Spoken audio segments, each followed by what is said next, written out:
Hi, Levi here. We're going to be taking a look at some of the more technical aspects of the parkour roll. This tutorial is not meant for the beginner, but for those who already have the basics of the parkour roll quite well, and the conditioning to support it. Now, I'm not speaking as an authority on kinesiology or biomechanics or physics, but I'd like to share what I've learned about rolls, partly through things Sebastian Foucan explained to me, indicated by, according to Seb, as well as my own insights into the mechanics of this move. Let's get started. We're actually not going to begin with the roll, but with the takeoff, or the leap. It's good to practice rolls with a lot of forward momentum. I'm serious, like, jump out there. I know it's scarier than just plopping over the ledge, but straight drop rolls are much more difficult. Now we'll look at the impact. According to Seb, enter the landing leaning forward with your weight already in front of your feet so that you literally fall into the roll. But experiment with this, because you don't want to lean too much. Seb also explained that as we come in for the landing, we should be physically and mentally tense or prepared, but not stiff as a rock either. Ouch! Look at the foot placement. Once you start getting into more serious drops, you have to land with your feet parallel and square in the direction you're traveling, at a bit less than shoulder width. Instead of using your stance to get the shoulder roll across the back, it's best to use a bend at the hips. Immediately after your feet make contact, push the ground engaging your glute hamstring chain as if standing up out of a squat. Here's where things get complicated. I'd like to introduce a few concepts, the first of which I'll call reverse blocking. Blocking is a gymnastic technique used to convert momentum into upward momentum. Just like this ball changing trajectory. The big roll is similar to blocking, except it converts downward momentum into forward momentum, hence reverse. The other concept is the recoil. Your legs shouldn't slowly lower you to the ground into the roll, but actually recoil against the ground, throwing you forward into the roll like a tight spring. If you don't believe me about the recoil, just take a look at David and Seb's rolls. Kind of like they're diving into the roll. Yes, it's they're diving up into the roll, but if you along the ground, it is in fact very effective. This is why your weight is forward before landing. On to the hands. There are generally different but valid techniques. The first one involves one arm scooping under the armpit along the ground, palm up. The other is planting both palms on the ground, off-center. Often, people place the hands too close to the feet, as a consequence pressing into the instead of recoiling. Remember, if you're properly recoiling, your legs should almost be fully extended by the hands touch. Take note of the legs and how far the hands are from the feet. As Seb teaches, the point of the roll is to disperse the impact along the ground through the roll. The more surface area it's dispersed over, the lower the average pressure. You want your roll to take up as much distance as possible, within reason. Since my legs were extended going into the roll, when I get to my back, it's to tuck my legs in tight.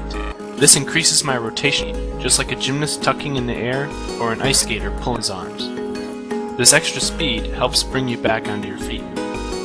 Let's review. Leaping forward into the roll helps a lot. Just before landing, be tense with legs extended and weight leaning forward.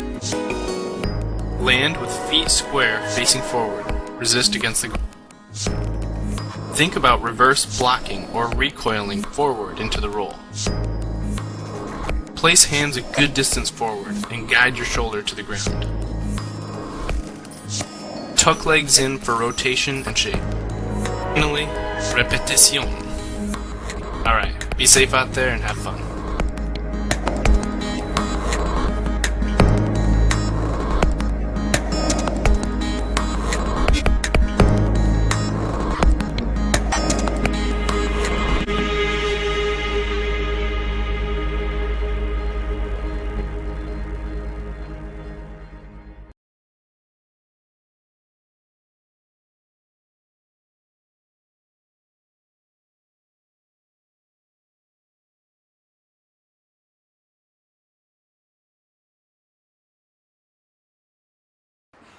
Wasted my time.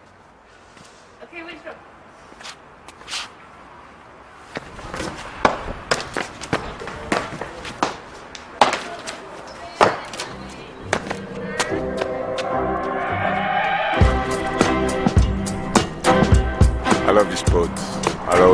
space. We discover new move, new potential.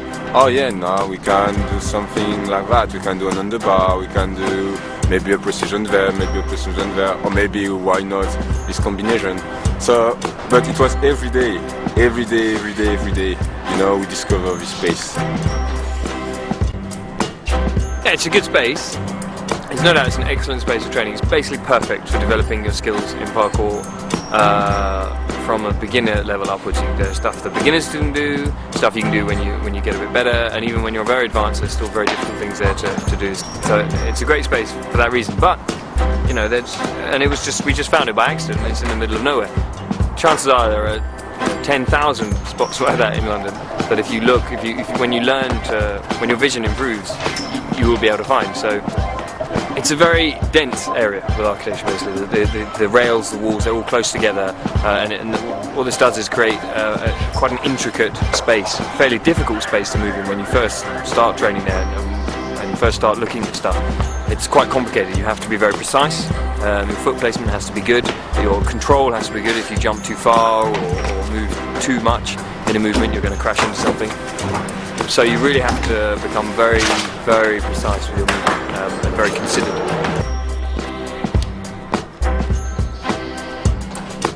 When you see them, yeah, you're just like, wow, like, you just want to like be them, and you just want to ask them, oh, sir, can I come and join in? But you can't, you're too embarrassed. I just want to be cool like them. I was gonna have rock. Yeah. When I was jumping the thing. Ready?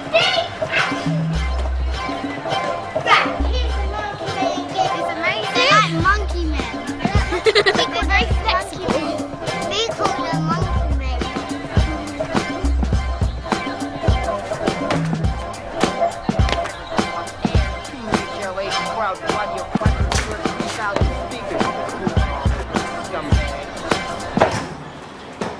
Come on!